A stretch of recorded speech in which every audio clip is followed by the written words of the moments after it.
Let's face it, cyber attacks are a constant nagging threat. So building a digital fortress isn't just a good idea anymore, it's absolutely essential. But how do you know if that fortress can actually hold up when it's under fire? Well, we're about to break down the foundational rules that every single security architect lives and breathes by. You know, the stakes have just never been higher. We're not just talking about protecting data anymore. We're talking about protecting reputations, money, and maybe most importantly, trust. This whole digital world is basically a battlefield, and going in without a clear strategy, that's just not an option. So here's the game plan. We're going to walk through 5 core principles that are really the bedrock of any solid security plan. But honestly, the biggest lesson today is the one rule you have to promise you will never follow. It's a super common mistake, and it can bring the whole house of cards tumbling down. All right, let's start with the real building blocks of control. Think of this as the concrete, the steel, and the locks of your digital fortress. This first part is all about 3 key ideas: layering your defenses, limiting who gets in, and separating critical jobs. First up is a big one: defense in depth. Now, the goal here isn't to build one single, perfect, impenetrable wall. That's a fantasy. Instead, what you want to do is create an obstacle course. The whole idea is to make it as annoying, as time-consuming, and as frustrating as possible for an attacker to get to your crown jewels. And what's so cool about this is that it's not a new concept at all. A medieval castle is actually the perfect way to think about it. You've got the moat, then you've got the high walls, and then the drawbridge. Each one is a totally separate layer of defense. In our world, that moat is your firewall, those walls are multi-factor authentication, and that drawbridge, that's your data encryption. And all of this leads to the real prize: resilience. See, if an attacker manages to get across the moat, they still have to figure out how to get over the walls. So if one of your security layers fails, and let's be real, eventually one probably will, the whole system doesn't just collapse. The other defenses are still standing, still doing their job. Building right on top of that is our second principle: least privilege. It's such a simple idea, but it's incredibly powerful. You give people the absolute bare minimum access they need to do their job. Nothing more. This makes your attack surface so much smaller, because if an account gets compromised, the damage it can do is seriously limited. Now, the big enemy you're fighting here is something called privilege creep. You've probably seen it. It's when people switch roles or they get promoted, but no one ever takes away their old access rights. So they just collect permissions like they're trading cards. The solution is simple: regular recertification.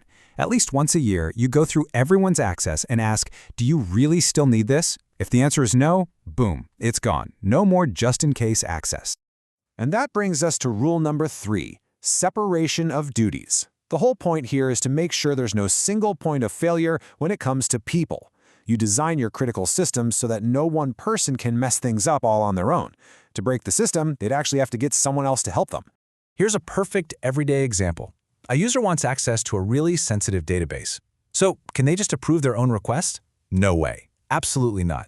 That request has to go to a separate, independent approver. It's like a 2-person rule, and it makes it so much harder for fraud or even a catastrophic mistake to happen. It forces teamwork, and that makes the whole process way more secure. All right, so we've covered the big structural rules. Now, let's kind of shift gears and talk about the mindset, the philosophy behind really great security. This is all about how you approach building your systems from day one. Principle number 4 is secure by design. Think about it like this. If you're building a skyscraper in an earthquake zone, you don't build the whole thing and then try to bolt on some earthquake proofing at the end, right? That's just absurd. You design it to be earthquake-proof from the very first blueprint. Security is exactly the same. It has to be baked into the project's DNA, not just some feature you tack on later. So the wrong way, and sadly it's still pretty common, is to wait until the very end to do a security check.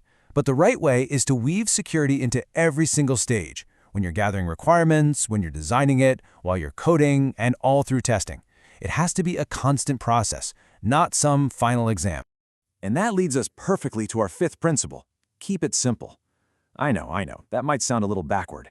Don't we need really complex security to stop these super sophisticated attackers? Well, yes and no. The problem is, overly complex systems are a nightmare to manage, they're hard to audit, and they often lead people to create their own insecure workarounds. Complexity is the enemy of good security. Look, your security should be an obstacle course for the attacker, not for your own team. If your password policy is so ridiculously complex that people just end up writing it on a sticky note and sticking it to their monitor, you haven't actually improved security, you've just created a brand new vulnerability. The path of least resistance has to be the secure path. Okay, we've gone through the 5 golden rules. Now for the fun part. The one principle you have to promise you'll always break. This is what you might call the cardinal sin of security. The one thing you should run, not walk, away from. So, after all that, what is it? What is this one big mistake? What's the one approach that seems like it might be a good idea, but is actually a total trap? Here it is. The cardinal sin is this: security by obscurity. It's this really dangerous belief that a system is secure just because nobody knows how it works. But let me be super clear about this. Secrecy is not security. Relying on secrecy is like building your fortress on a foundation of sand. It's just waiting to crumble. And this really comes down to the difference between a black box and a glass box. A black box is some secret proprietary algorithm that a company cooked up. The problem? Only the inventor has ever really tested it. A glass box, on the other hand, uses public, peer-reviewed stuff like AES encryption. Everybody on the planet knows how the algorithm works. Its strength comes from the secrecy of the key, not the method. It has been battle-tested by the entire world, which makes it infinitely stronger. So there you have it. We've got the 5 principles you need to build with and the one you need to tear down. For our last section here, let's just pull it all together into one complete security blueprint. So let's recap. First, layer your defenses with defense in depth. Second, shrink your attack surface with least privilege. Third, prevent any one person from having too much power with separation of duties.